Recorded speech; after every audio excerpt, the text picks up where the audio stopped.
Doctor Sonal और बाकी जो भाई और बहन यहाँ मौजूद हैं, सबका मैं हार्दिक स्वागत करता हूँ और सबका हार्दिक अभिनंदन करता हूँ। और मुझे आपके बीच में फिर यहाँ आकर के बहुत ही प्रसन्नता है। जब मेरा कार्यक्रम अमरावती में बन रहा था, वहाँ मैंने 5 दिन का स्टडी कैंप किया है।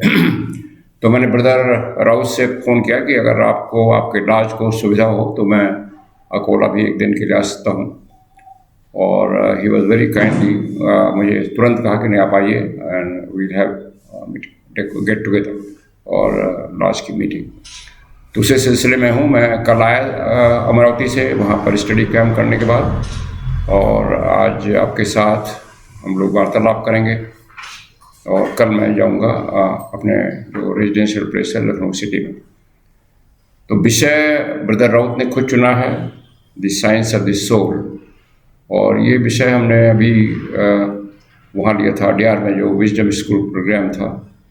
और इसका एक आर्टिकल भी जो मैंने अपनी पुस्तक छपवाया है थियोसॉफिकल ब्लूम्स, उसमें रखा है। बट जब टॉक होती है उसमें कुछ चीज़ें दूसरी अभी आ जाती हैं, जब जो कि एक लिखित में किताब नहीं होता है। तो आज एक साइंस ऑफ सोल पर हम चर्चा करेंगे। जो मैडम ब्लॉस्की थी और हमारी जो फाउंडर थी, उन्होंने पूरी थियोसॉफिकल टीचिंग जो है उसको साइंस ऑफ सोल कहा गया। क्यों कहा गया है? क्योंकि आप देखें, चाहे उनकी सीक्रेट डॉक्ट्रिन देखें, चाहे आइसिस अनवेल्ड देखें, चाहे की टू थियोसॉफी देखें, और ये महात्मा के पत्र देखें जो ओरिजिनल सोर्स है हमारी टीचिंग की। पर्पज़ क्या है? पर्पज़ है जो मनुष्य है, रियल मनुष्य कौन है? सोल है।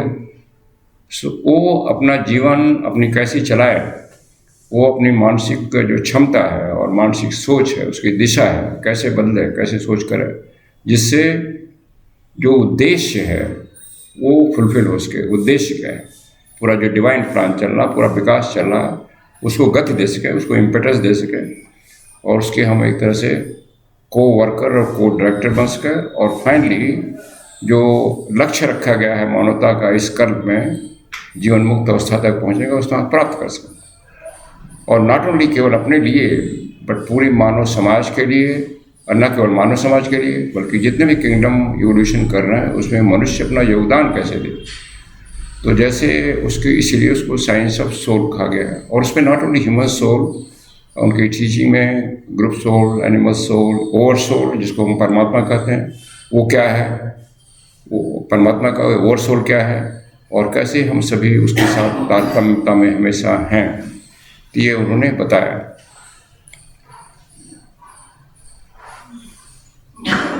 तो सोल जो शब्द है वो कई अर्थों में प्रयोग होता है। जैसे हम अभी थोड़ी चर्चा किया, सोल ऑफ द थिंग्स कहा जाता है। कोई चीज़ है उसके एसेंस को सोल कहा जाता है, सोल ऑफ द थिंग्स।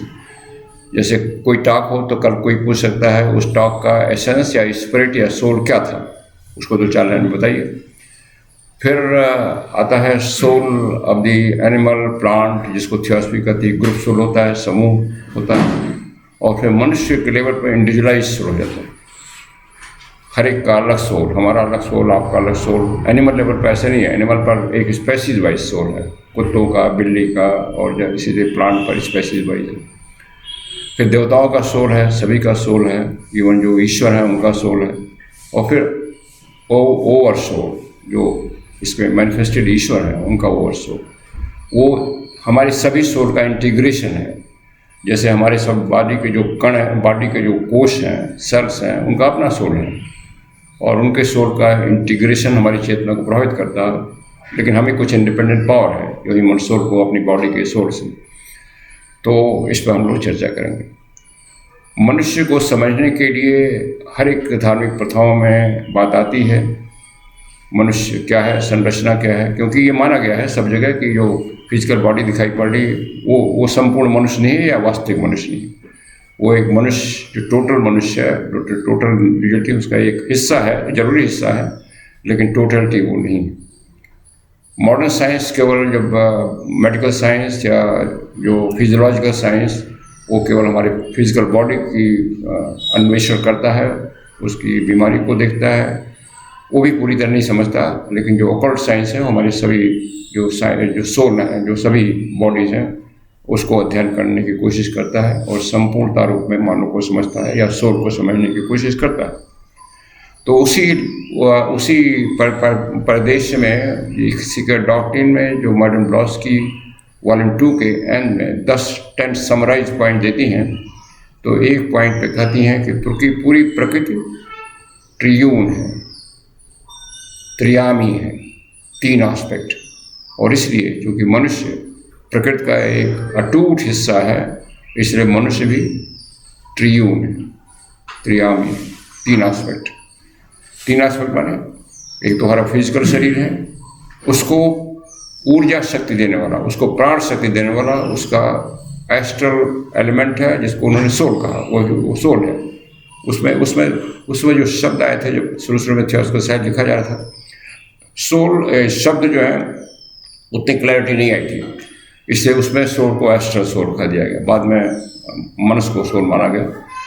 तो बाद में जैसे जैसे आगे बढ़ा तो ये जो टर्म्स है ज़्यादा क्लैरिफाई की गई, ज़्यादा डेफिनेट की गई। और इस सोल और बॉडी के ऊपर एक स्पिरिट है जो उसको आच्छादित कर रही है, ब्रूड कर रही है। वो अंदर नहीं है, ब्रूड कर रही है। ब्रूड में जैसे आप छाता लगाए हैं या कोई आपको ऐसे हाथ रखे हुए। तो और ये भी कहा कि जब नीचे के दोनों यानी हमारी फिजिकल शरीर और सोल, एस्ट्रल सोल, उसके तारतम्यता में आ जाते हैं स्पिरिट में, तो मनुष्य गॉड बन जाता है, परफेक्ट हो जाता है। बाद में जब सीक्रेट डॉक्ट्रिन लिखा गया तो शिक्षा को और विस्तार दिया गया। उसमें 7 प्रिंसिपल्स इंस्टेड ऑफ 3, 7 डिवीजन मनुष्य के बताए गए।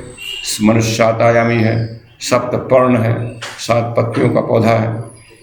तो बाद के लिटरेचर में 7 आया, महात्मा के लिटरेचर में, सीक्रेट डॉक्ट्रिन में, काइजेशन में, और बाद के जो लेखक हैं यानी बेसेंट और सब लोग 7 आया में। उसमें 7 प्रिंसिपल जो चर्चा की गई, ये मैंने अभी लिखा है बोर्ड पर। आत्मा, बुद्धि, मनस, और बुद्धि के मनस के 2 हिस्से बताए गए, हायर एंड लोअर, और काम और प्राण और एथिक डबल लिंग शरीर और बॉडी। इसकी अभी हम थोड़ा डिटेल में चर्चा करेंगे, लेकिन 7 आयामी बताया गया। और ये कहा गया प्रकृति भी 7 आयामी है। यह कुछ लेवल पर, कुछ किंगडम में कुछ जो प्रिंसिपल हैं इसमें एक्टिव नहीं रहते और कुछ में एक्टिव हो जाते हैं, लेकिन 7 आयामी पूरी प्रकृति है। कुछ और ये 3 आयामी जो पहले था, ये सभी ट्रेडिशन पाया गया, चाहे वेस्टर्न ट्रेडिशन में और इंडियन ट्रेडिशन में। त्रियामी है, उसमें इंडियन ट्रेडिशन में, भारतीय प्रथा में, उसका आत्मा, जीव और देह कहा गया। और बाद में कहीं कहीं उसको 2 भागों में बांट दिया गया। जीव और देह को प्रकृति कह दिया गया और आत्मा को दिव्यता कहा गया। सोल को भी प्रकृति माना गया और इसलिए इसको भौतिक कहा दिया गया। स्पिरिट और सोल, ये जो 2 शब्द हैं, या आत्मा और जीवात्मा, ये जो 2 शब्द हैं, ये कभी कभी इंटरमिंगल हो जाते हैं। हमारे उपनिषदों में, हमारे धार्मिक जो ग्रंथ हैं, नॉट ओनली हमारे और बाहर के भी, लेकिन थियोसॉफी में थोड़ा सा दोनों को क्लैरिटी की गई है। आत्मा और जीवात्मा में फ़र्क किया गया समझाने के लिए। हालांकि सब कुछ एक है, लेकिन समझने के लिए स्पिरिट एंड सोल को अलग अलग समझाया गया है, क्योंकि फंक्शन अलग अलग है, लेवल अलग अलग है चेतना की। और इसलिए, लेकिन कॉमन भाषा में अगर कोई पुराण पढ़ें या उपनिषद पढ़ें तो उसमें अक्सर आता है जीवात्मा के जगह आत्मा जाता है, आत्मा की जगह जीवात्मा आता है। इसी तरह बाइबल वगैरह में भी स्पिरिट कह दिया गया है। लेकिन हमें जब सोल, कोई भी किसी धर्मशास्त्र पढ़ें, जब आत्मा या जीवात्मा या स्पिरिट या सोल का शब्द आता है, तो हमें उस कंटेक्स्ट में देखना पड़ेगा क्या कहने का, उसमें तात्पर्य क्या है। उधर जीवात्मा कहा जा रहा है कि आत्मा कहा जा रहा है।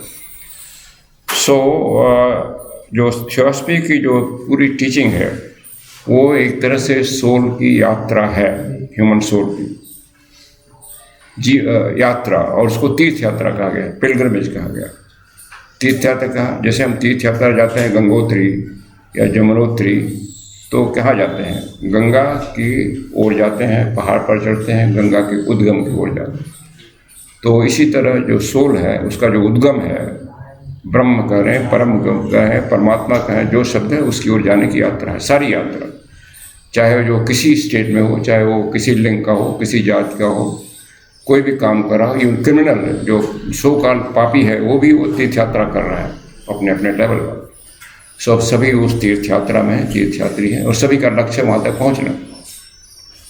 तो वहाँ तक पहुँचना, और चूँकि मनुष्य को ये जिम्मेदारी बताई गई शिक्षा के द्वारा अपनी समझ है कि उसका वो तीर्थयात्री है, वहाँ तक पहुँचना है। और लेकिन वहाँ तक पहुँचना इतना सुगम नहीं है कि आप टिकट कराइए एयरप्लेन का पहुँच जाइए। उसके लिए आपको कुछ एफर्ट करना पड़ेगा, प्रयत्न करना पड़ेगा और फिर आप पहुँच पाएंगे। सोल के बारे में डिस्क्रिप्शन है जो जितनी थियोसॉफिकल लिटरेचर है, जैसे आइसिस अनवेल्ड हुआ, सीक्रेट डॉक्ट्रिन हुआ। दो बार टू चाय पीना क्या? चाय पीना।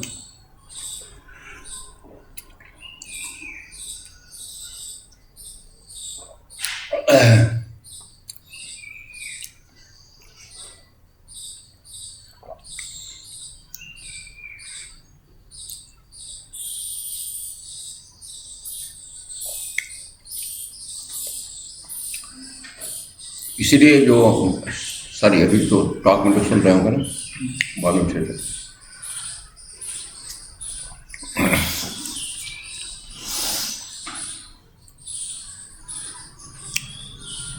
महात्मा के पत्र हुए, लाइट ऑफ पाथ हुए, वॉइस ऑफ साइलेंस हुए, इस सब में सोल की बात आती है, स्पिरिट की बात आती है।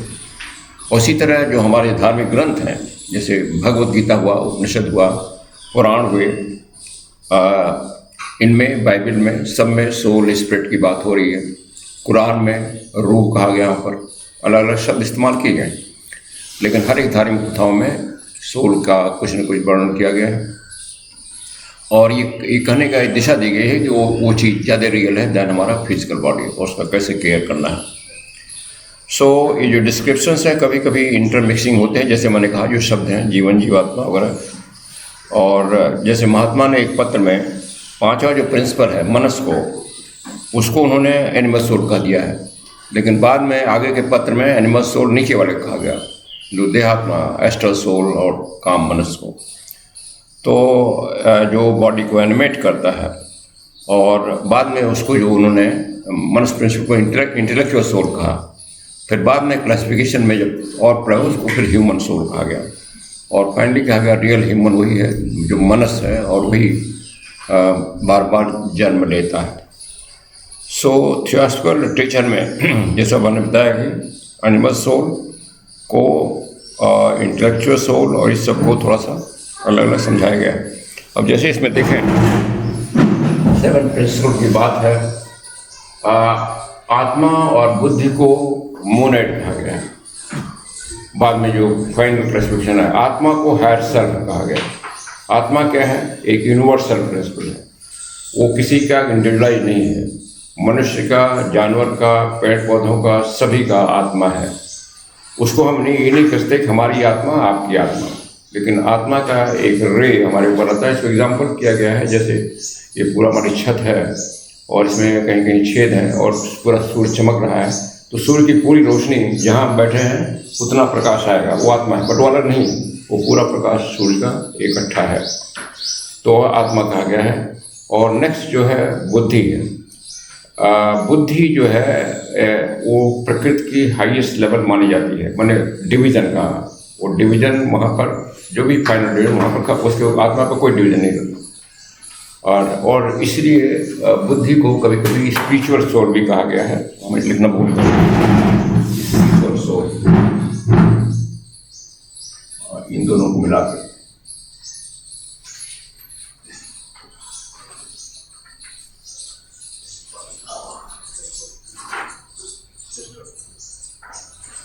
क्योंकि वहाँ से वहीं हम जब पहुँचते हैं तभी रियल स्पिरिचुअल स्टेट में पहुँचते हैं, बुद्धि लेवल। और इसीलिए कृष्ण भगवद गीता में बुद्धि योग लक्ष्य बताते हैं, बुद्धि योग पहुँच रहे हैं। और फिर मनस का जो हायर और लोअर प्रिंसिपल को ह्यूमन सोल कहा गया, और लोअर मनस और काम एनिमल सोल बाद में आया, इसको देहात्मा कहते हैं। ये डिफरेंस, और फिर आपका बुद्धि और हायर मनस को मिला करके रीइंकार्नेशन को जीवात्मा कहा गया। जो पुनर्जन्म लेने वाला जीवात्मा है, वही सही में अहम है। इंडिविजुअलिटी का वही भान देता है। आई, मैं, I am I, you are you, वहाँ पर भान होता है। अदरवाइज बुद्धि के ऊपर सब एक हो जाता है। सो और रियल सही अहम है, आई है। और ये जो अलग अलग लेवल के सोल की बात की गई, इसका मतलब नहीं यही नहीं कि तमाम सोल है हमारी बॉडी में। ये केवल चेतना जिस समय काम कर रही है उस अवस्था को सोल कहा गया।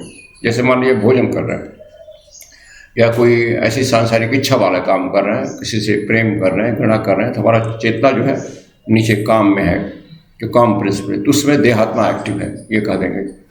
अभी हम जो लोग सीरियस स्टडी कर रहे हैं तो हमारा सीधे चला गया हायर मेंटल लेवल पर। वहाँ हम लोग स्पिरिचुअल सोल को टच कर रहे हैं या ह्यूमन सोल में काम कर रहे हैं, डिपेंडिंग मान कितना सीरियस सोल ले रहे हैं।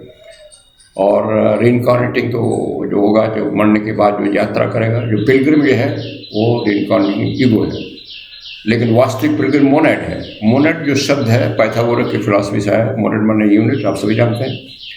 और ये भी जो मोनेड है, ये भी जो यूनिवर्सल मोनेड है, जिसको हम परमात्मा कहेंगे, उससे अटूट जुड़ा हुआ है। मोनेड मीन सब कुछ वन है, यूनिट है। वो रियल पिलग्रिम है। और उसके साथ एक हद तक पूरे कल्प में जो उसके साथ मनस प्रिंसिपल जुड़ता है वो पिलग्रिम हो जाता है। और जब जीवन मुक्त हो जाता है तो मनस पूरा मर्ज कर जाता है, फिर मोनेड जर्नी करता रहता है फ्रॉम कल्प टू कल्प। वो हर एक मन होता है, वो हमेशा बना रहता है यूनिट रूप। सो जो डिफरेंस फिलॉसफी है, चाहे वेस्ट या ईस्ट की, जब उसमें सोल की जनरली ये बात होती है जनरली, तो उसमें हम जनरली जो पुनर्जन्म वाला जीवात्मा है उसकी हम समझते हैं जनरली, अनलेस स्पेसिफिकली मेंशन हो। जितने सिस्टम हैं योग और मेडिटेशन के, ये साधना के, ये दर्शन के, फिलॉसफी के, उसका केवल पर्पज़ है प्योरिफिकेशन, शुद्धकरण और ट्रांसफॉर्मेशन ऑफ एनिमल सोल। जो एनिमल सोल है उसका शुद्धिकरण और उसका परिवर्तन, ये सभी साधना, सभी योग पद्धतियों, सभी टीचिंग का उद्देश्य है। और एनिमल सोल हमारे काम के लिए जरूरी है, सांसारिक काम में, लेकिन उसको तारतम्यता में लाना है जो ह्यूमन सोल है या हमारा रीइंकार्नेटिंग सोल है। अभी वो तारतम्यता में नहीं है और इसलिए सारी विसंगतियाँ आती हैं, हमारा व्यक्तित्व विसंगत रहता है और हम जो उद्देश्य है मानव जीवन का वो पूरे करने में विफल होते हैं। इस साइंस, ये जो सोल साइंस का, जो साइंस ऑफ सोल जो है, जैसे किसी चीज़ का विज्ञान में उसकी संरचना बताई जाती है, उसका पर्पस बताया जाता है। और जैसे मान लीजिए किसी मिनरल की आप साइंस जानना चाहते हैं तो पता चलेगा उसके क्या अणु परमाणु है, उसमें क्या क्या कौन सा एलिमेंट है, फिर उसका पर्पस क्या है, क्या यूज़ होता है, ये सब बताया जाएगा। इसी तरह साइंस ऑफ सोल में हम सोल की पूरी संरचना समझते हैं, उसका पर्पस समझते हैं, आखिर क्यों बनाया गया प्रकृति, फिर उसका जो पर्पस है उसको सर्व करने के लिए क्या किया जाए, मनुष्य क्या कर सकता है, मनुष्य की जिम्मेदारी क्या है, ये सब बताया जाए। इसलिए इसको साइंस कहा गया है, और अगर कहेंगे इसको सुपर साइंस कहा गया। सो अभी ये ज्ञान जरूरी क्यों है? ये जरूरी इसलिए है कि मनुष्य का जो जीवन का पर्पस है उसको हम ठीक से समझ सकें और सोल की साइंस को समझें, अपनी सोल को समझें क्या है। बहुत लोगों को सोल के बारे में वेग आइडिया रहती है जब तक ये सब लिटरेचर नहीं पढ़ते। हम भी जब थियोसॉफी में पढ़ने के बाद हमें कोई एक शब्द सुना था सोल है, बट है क्या करता है, इसका कोई आइडिया नहीं था।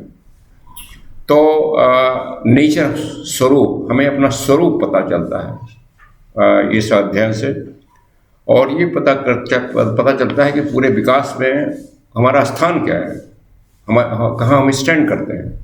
जैसे विकास कई श्रेणी का चल रहा है, असंख्य श्रेणियों का, उसमें हर एक श्रेणी में तमाम जीव हैं, हम कहाँ हैं, और फिर हमें करना क्या है उस सीढ़ी पर।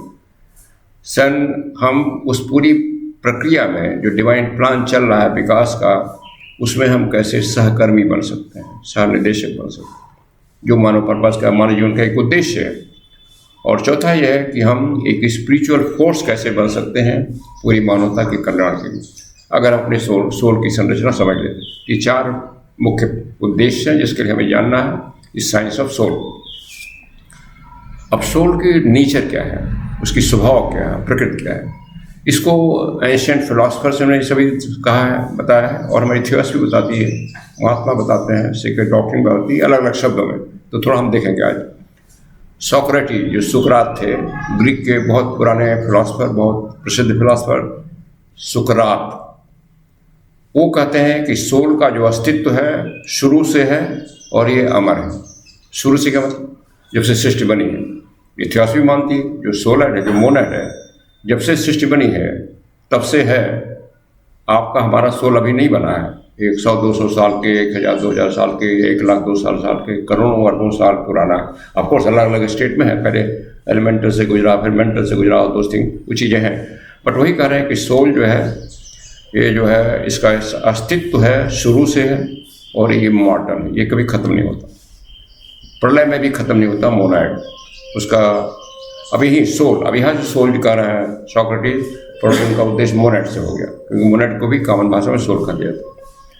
फिर कह रहा है कि जो वास्तविक नॉलेज है, ज्ञान है, न्याय का, सौंदर्य का, बराबरी का, वो सोल की मेमोरी में अंतर्निहित है, हर एक सोल में। और इसका ऐसा ज्ञान वो सेंस से नहीं प्राप्त करता, अपने सेंसियस जो इंद्रियां हैं उसके अनुभव से नहीं प्राप्त करता। मैंने सुकरात के अनुसार जो उच्च आध्यात्मिक वर्चूज हैं, निश्चय, न्याय का, निष्पक्ष होने का, सौंदर्य का, सत्य बोलने का, सबको बराबर समझने का, ये हर एक सोल में अंतर्निहित है। चाहे जो क्रिमिनल दिखाई पड़ रहा है, जो सबको मर्डर कर रहा है, उसको भी सोल में अंतर्निहित है, केवल वो अनफोल्ड नहीं हुआ है। और हमारा जो ये सब समझने का केवल पर्पज़ है, उसको अनफोल्ड करें। धीरे धीरे अनफोल्ड होगा, जैसे हम कई जन्म लेंगे, लेकिन साधना से हम उसको जल्दी कर सकते हैं। और फिर कहते हैं मूलतः उसका नेचर अपरिवर्तनीय है। किसका नेचर?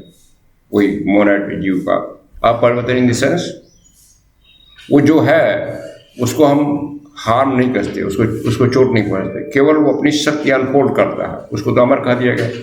तो एसेंस में वो अमर है, एसेंस में वो सारी गुणों का उसके पास बीज रूप में है, वो नहीं चेंज होगा, चाहे बाहरी स्वभाव मनुष्य का कितना भी खराब हो। और जितने इनकारनेशन होते हैं उसमें केवल वो अपनी जो स्वभाव है, अंतर्निहित स्वभाव है, उसका अनावरण करता है, केवल अनावरण करता है। कोई डेवलपमेंट नहीं होता। जैसे डेवलपमेंट में जब शब्द आता है विकास, उसमें आता है कोई बाहर की फोर्सेस काम कर रही हैं, तो यहाँ का बाहर की फोर्सेस कुछ नहीं काम करती। जैसे बर्ड फूल जब खुलता है तो बाहर की कोई फोर्सेस को नहीं खींच रही, अपने आप हो रहा है, केवल धूप के प्रकाश से और पानी जो उसके प्रभाव डाल रहे हैं। इसी तरह जब सोल की जो शक्तियाँ हैं अंतर्निहित है, जब प्रॉपर वातावरण मिलता है, प्रॉपर वातावरण जहाँ उसको कुछ ज्ञान मिल जाए, उसको आ जाए, उसका इंटरेस्ट मिल जाए, कोई ऐसा परिवार मिल जाए, कोई ऐसा फिलॉसफी मिल जाए, उससे अनुभव। तो जो हम थियोसफी में आए हैं, जैसे हमने कहा, उसके पहले सोल का कुछ नहीं मालूम था। अब थियोसफी में जब आए तो जो सोल का ज्ञान हमें हुआ वो कहीं बाहर से नहीं आया, थियोसफी ने नहीं दिया है, ये बस हमें थियोसफी ने दिया है। वो आपके उसमें था, खाली थियोसफी ने उसको थोड़ा सा एक उसमें इंसाइट कर दिया, एक उसमें किंडल कर दिया, ये कह सकते हैं। और फिर कहा गया, फिर उन्होंने कहा कि सोल का जो प्रकृति है वो जीवन की तरह स्वयं है। जीवन क्या है? लाइफ, जीवन, वो hidden life vibrant in every atom. जीवन सब में है, सब समाहित है, और इसलिए जो सोल की क्षमता है वो सर्वव्याप्त है, सबको अपने आगोश में ले सकता है। सोल का नेचर, फिर कहते हैं सोल का नेचर वही है जो ईश्वर का नेचर है। सोल का नेचर वही है जो ईश्वर का नेचर, जैसे ईश्वर है वैसे सोल है। मैंने जो शक्तियाँ ईश्वर में है, जिसको हम भी कल्पना कर रहे हैं, जो हमारे धर्मशास्त्रों में लिखा है, वही सोल में है। ये ह्यूमन सोल की बात कर रहे हैं, और सीक्रेट डॉक्ट्रिन मैडम ब्लॉस्की भी लिखती हैं कि ह्यूमन सोल का सारी शक्तियाँ हैं, जितनी देव शक्तियाँ हैं, और किसी भी देवता से बड़ा हो सकता है प्रयत्न से। और अंत में जब सोल अपना सारी शक्तियों को अनफोल्ड करता है तो परिवर्तित होता है सत्य और प्रज्ञा में। वो पूरा सत्यवान हो जाता है और पूरा प्रज्ञावान हो जाता है। सत्य और प्रज्ञा क्या है उसके बारे में लोग चर्चा करेंगे, हालांकि आप लोग जानते हैं, पर थोड़ा चर्चा करेंगे। सत्य में किसी चीज़ों को सही समझने लगता है। इवन जो अभी हमें साधारण मनुष्य को भद्दी दिखाई पड़ती हैं, अरुचिकर दिखाई पड़ती हैं, उसमें भी दैवी तत्व देखने लगता है। और विजडम, प्रज्ञा, विजडम प्रज्ञा केवल यही है कि जितना हम भेदभाव मिटाएं, सबको एक एक एक एक एक जाने, ऊंच नीच का ख़त्म करें, वो विज्ञान बढ़ते हैं, उतना विज्ञान आता है। क्योंकि हम जानते हैं जैसा हमारा सोल है वैसा सबका सोल है। अब हमारा जो है उपनिषद है, अन्य बेसेंट ने एक किताब लिखी है विजडम उपनिषद, छोटी सी, आपके यहाँ होगी, आपका सर, उसमें वो सार लाई है। उसमें जीवात्मा का वो डिस्क्राइब करती हैं कि जीवात्मा जो है इज ईश्वरा with name and form, individualize, particularize. ईश्वर जो है उसका कोई नेम और फॉर्म नहीं है। ईश्वर तो सब समाहित है, उसका न कोई नेम है, न फॉर्म है, न नाम है, न रूप है। लेकिन जीवात्मा वही ईश्वर है, केवल उसने नाम और रूप धारण कर लिया है। ईश्वर का एक हिस्सा नाम और रूप बन गया, वो जीवात्मा हो गया। अब ये नाम और रूप वो नहीं कर रहा, वो पांडे और राउत वाला नाम नहीं, ये मनुष्य और जानवर और पौधे और एलिमेंटल प्रिंट, उस नाम की बात हो रही है। हमारा आपका पर्सनल नाम नहीं, क्योंकि हर एक किंगडम का जो नाम है, हर एक किंगडम वो ईश्वर है, लेकिन हर एक किंगडम चूंकि एक स्पेशल रूप दिया, लिमिट कर दिया, उसका एक नाम दे दिया गया। ठीक है ना? सो ये बड़ा अच्छी डेफिनेशन उनकी है। ये जीवात्मा या सोल इज ईश्वरा with name and form, individualize, particularize. वो था इंडिविजुअल हो गया, पर्टिकुलराइज हो गया। देन दूसरा डेफिनेशन देती हूँ, द मोनेड आर द ट्रू जीवात्मा। मोनेड को शुद्ध विशुद्ध जीवात्मा भी कहा गया हिंदी में, ट्रू जीवात्मा। वो प्रकाश है, वो प्रकाश है। और जो डेंसर मैटर में वही जीवात्मा, जो पुनर्जन्म जीवात्मा करता है, मैंने पुनर्जन्म जीवात्मा थोड़ा सा एक नीचे स्तर का है और डेंसर मैटर का है, उसको शेड कहा उन्होंने, और मोनेड को प्रकाश कहा। तो जितना भी नीचे आते हैं वो अधिक से अधिक शेड बन जाता है। हमारी पर्सनालिटी सबसे ठोस शेड की तरह हो जाती है, और इसलिए सबसे ज़्यादा अनित्य है, सबसे कम इसकी लाइफ है फिजिकल बॉडी। जो जितना डेंस होगा फिजिकल बॉडी में, ह्यूमन बॉडी में, उसकी लाइफ उतनी कम होगी। सो कठोपनिषद, जो हमारा कठोपनिषद है, जिसमें यमराज और नचिकेता का संवाद है, उस संवाद में वो कहते हैं, यमराज नचिकेता को बताते हैं कि जीवात्मा का जो नेचर है वो शाश्वत है। शाश्वत माने वो कभी चेंज नहीं हुआ, वो कभी खत्म नहीं हुआ। वो न तो जन्म लेता है न मरता है, वो न कारण है न प्रभाव है, वो अनबान अजन्मा है, उसका जन्म नहीं होता। जन्म तो बॉडी का जन्म होता है, उसका कोई प्रारंभ नहीं है, वो हमेशा इटर्नल है, अपरिवर्तनीय है, पुरातन है, वही जो सुकरात कह रहे हैं। और शरीर के डिस्ट्रक्शन के बाद, शरीर के विघटन के बाद जीवात्मा नहीं का डिस्ट्रॉय नहीं होता। वो न किसी को मारता है, न किसी के द्वारा मारा जाता है। वो भावनाएं जो गीता में कृष्ण कहते हैं। एक दूसरे उसी छंद में, मंत्र में, कठोपनिषद में ये कह दिया गया कि जीवात्मा को जंतु कह दिया गया। शायद उस समय वो जंतु, जिसको हम एनिमल सोल कहते हैं, जो हमारी चेतना नीचे काम करती है फिजिकल नेसेसिटी में, फिजिकल चीज़ों में, तो उसको भी समझाया गया, क्योंकि शिक्षा में सभी जानना जरूरी है। भगवत गीता में बहुत परिचित है, आप सभी जानते हैं, फिर भी हम रिपीट करते हैं। अध्याय 2 में बहुत चर्चा किया भगवान कृष्ण ने। उन्होंने सोल को देही शब्द रखा है भगवत गीता में। अलग शब्द हैं देही और देह। देही माने जो देह में रह रहा है, जो देह को कंट्रोल कर रहा है। तो देह एक हमारी बॉडी को देह कहा गया, और देही को उसमें रहने वाला उसका अंतर्निहित जो है।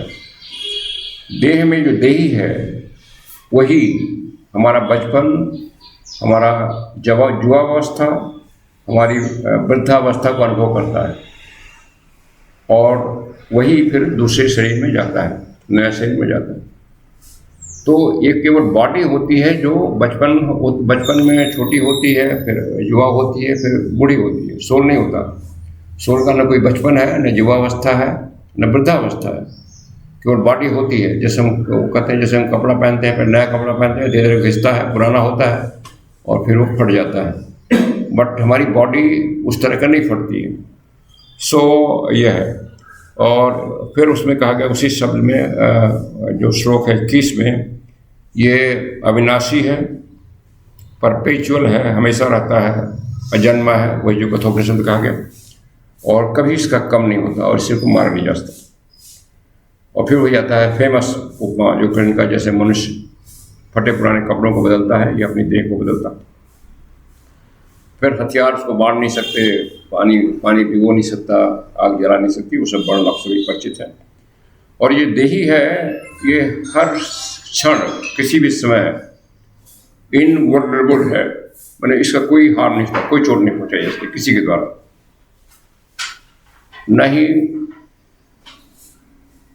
और इसलिए वो कहते हैं अर्जुन को, हो भारत तुम किसी के लिए शोक मत करो, मैंने जो मर रहे हैं या मारे जा रहे हैं किसी के लिए शोक मत करो, क्योंकि असली मनुष्य तो मर नहीं रहा। महात्मा, अब हम थियोसॉफिकल टीचिंग में आ जाते हैं। महात्मा लेटर्स में कहा गया कि मनुष्य का सोल जो है, यहाँ पर मनुष्य को सोल क्लैरिफाई किया महात्मा ने 4th and 5th प्रिंसिपल, काम और मनस प्रिंसिपल लेकर के, is a compound of progressive entities of the lower kingdom. इसका क्या मतलब? Compound of progressive entities of the lower kingdom. जैसे आप जो विकास पढ़े हैं कि जो सोल की यात्रा हो रही है या मोनेट की यात्रा हो रही है, वो तमाम किंगडम से होकर आ रही है। फर्स्ट 3 तरह के elemental, first, second, third, mineral, plant, animal, human, और भी आगे जाएगा। तो ह्यूमन लेवल पर जब पहुंचता है तो जिस योनियों से गुजरा है उसके सारे के जो अनुभव हैं वो सार रूप में उस पर रहेंगे, प्रोग्रेसिव एंटिटी। और इसीलिए मनुष्य के जो स्वभाव है, अगर देखें समाज में, इवन इस हाल में जितने लोग बैठे हैं हर एक के अलग अलग होंगे। ये बड़े असंभव मिलता है कि 2 आदमियों के स्वभाव मिल जाए, इवन जुड़वा भाई बहन के स्वभाव नहीं मिलते। क्यों मिलते हैं? नहीं मिलते। खाने की आदत डिफरेंट होगी, कोई ज़्यादा बुद्धिमान होगा, कोई कम होगा, किसी को मिर्चा पसंद होगा, किसी को मिठाई पसंद होगी, इतना भिन्न स्वभाव है। कोई ज़्यादा हिंसक होगा, जल्दी किसी को क्रोधित करने वाला, कोई शांत स्वभाव। क्यों इतने अधिक स्वभाव? क्योंकि हर एक जो सोल है अलग अलग योनि से आया है। अब इमेजिन करिए, मान लीजिए कोई शेर के सोल से डायरेक्टली मनुष्य में आ गया, सिंह था, कोई पालतू कुत्ता था। अब इमेजिन करिए जो पालतू कुत्ता से बन गया और जंगली शेर से बन गया, कितना स्वभाव का फर्क होगा। इसी तरह पेड़, कोई रसीले पेड़ से बना था, कोई कटीले पेड़ का रब्बे में रहा हो, सारे इस तरह के तमाम हम अनुभव लेके आए हैं।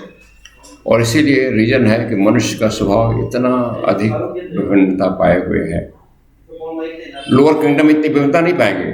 सभी जितने कुत्ते हैं अलग अलग कुत्ता स्वभाव नहीं होगा, सभी का कम होगा, थोड़ा बहुत डिफरेंस होगा, कोई ज़्यादा भूखेगा कोई कम भूखेगा बस, लेकिन सब होगा। लेकिन मनुष्य में सारी विभिन्नता इतनी आ जाती है बिकॉज सारी वो बीज लेके आ रहे हैं। तो लोअर किंगडम को तो उसकी डेफिनेशन क्या है कि वो प्रोग्रेसिव एंटिटी है।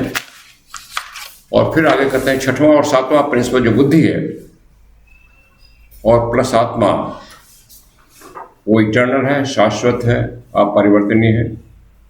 लेकिन जो बुद्धि और आत्मा है वो अनकॉन्शियस रहता है। मोनेट जो है अनकॉन्शियस है, इसलिए वो अपने को मनस प्रिंसिपल बनाता है, उससे जुड़ता है, जिससे वो अनुभव कर सके जीवन का, संसार का। और जब स्वर्ग में जाता है, देवाचर में जाता है, वो आनंद का अनुभव करे। मनस का जो प्रिंसिपल जोड़ा गया है मोनेट से केवल अनुभव प्राप्त करने के लिए, और अनुभव प्राप्त करना ही सारी यात्रा का उद्देश्य है जो पिलग्रिमेज है। इसलिए मनस प्रिंसिपल के बिना मोनेट का विकास नहीं हो सकता। तो मोनेट ने अपने विकास के लिए मनस प्रिंसिपल बनाया है, अनुभव लेने के लिए। और जब मोनेट का जो गुण है, जब नीचे जो मनस है उसका गुण शुद्ध हो जाता है तो मनस से मर्ज हो जाता है, जब जीवन मुक्त अवस्था में पहुंचता है। और जब नीचे रहता है उसको एनिमल सोल कहा जाता है। फिर एक दूसरी जगह महात्मा कहते हैं, बुद्धिस्ट फिलॉसफी को लाते हैं, स्कंध बुद्धिस्ट फिलॉसफी आता है कि स्कंधों का समूह मनुष्य है। अब स्कंध क्या है? मेनली 5 स्कंध हैं बुद्धिस्ट फिलॉसफी। एक तो रूप है, रूप माने ये रूप नहीं, रूप का बीज जो फॉर्म बनाता है, जिसको हम इतिहास की भाषा में कभी परमानेंट एटम कहते हैं। द मटेरियल प्रॉपर्टीज ऑफ और एट्रीब्यूट्स, जो हमारे शरीर की मटेरियल प्रॉपर्टीज होती हैं। और वेदना, सेंसेशन, जो इंद्रियों से सेंसेशंस अनुभव करते हैं, स्वाद का, रंग का, गंध का, ये सब चीज़ें। देन सन्ना, जो एब्स्ट्रैक्ट आइडिया, जो फिलॉसफिकल आइडियाज होती हैं, सब में कुछ न कुछ होती हैं। देन संखारा, जो टेंडेंसीज, वृत्तियाँ होती हैं हमारे पुराने जन्मों से, हर एक की वृत्ति अलग अलग होती है। दोनों फिजिकल और मेंटल टेंडेंसीज होती हैं। और विज्ञान, मेंटल पावर्स, हर एक की मेंटल जो शक्तियाँ होती हैं अपने पुराने जन्म के कर्मों से। और इसके बाद मेंटल, फिजिकल और मॉरल प्री डिस्पोजिशन, हर एक की नैतिक वृत्तियाँ भी अलग होती हैं। जैसे सही और झूठ, सही सत्य बोलना एक मॉरल कैरेक्टर है, लेकिन कुछ लोग एकदम हमेशा सत्य बोलेंगे, कुछ लोग कहीं कहीं कंप्रोमाइज़ कर देंगे, ये भी वृत्तियाँ अलग अलग होती हैं। तो कह रहे हैं ये जो संखार है ये मनुष्य बनता है। और इसमें मास्टर कहते हैं हम दो और जोड़ते हैं इसमें, एक को कहते हैं शाक्य दिट्ठी पाली भाषा में, उसका एक्सप्लेन करते हैं कि वो है जो इंडिविजुअलिटी का भ्रम है या विधर्म है। ये मनुष्य में जो सेपरेशन का जो भावना आ जाती है वो भी एक संखार है, वो भी स्कंध है। उसको शाक्य दृष्टि कर रहे हैं, माने छद्म दृष्टि, गलत दृष्टि, विधर्म, हियर्सी कर रहे हैं। और दूसरा अत्वदा, अत्वदा का मतलब है हम केवल अपना प्रोग्रेस कर सकते हैं। अत्वदा पाली शब्द है, उसको माने आत्मा या ये भाव कि हम केवल अपना प्रोग्रेस कर सकते हैं अकेले में।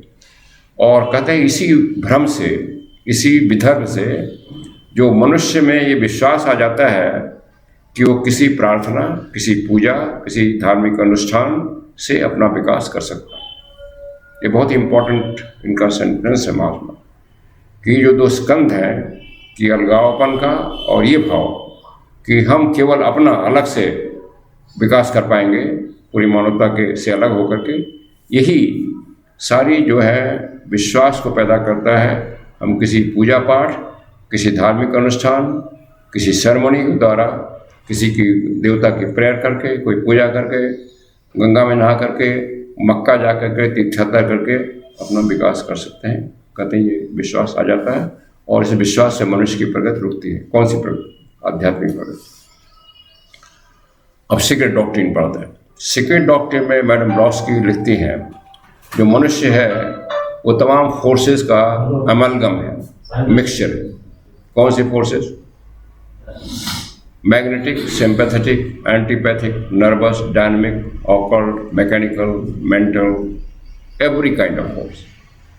मतलब फिजिकल बॉडी में सारी फोर्सेस काम कर रही हैं, मैकेनिकल, फिजिकल, फिर हमारे भावना लेवल फोर्सेस काम कर रही हैं, फिर मेंटल लेवल पर, तो सारी फोर्सेस का अमलगम है उस। और ये सारी फोर्सेस इंटरमिंगल करती हैं, एक दूसरे से मिक्स करती हैं, और ये सभी फोर्सेस मिल जाती हैं इंटेलेक्चुअल मॉरल के साथ। जो इंटेलेक्चुअल मॉरल फोर्सेस हैं उसके लिए जो फिजिकल और मैकेनिकल फोर्सेस हैं उसका व्हीकल बनाती हैं।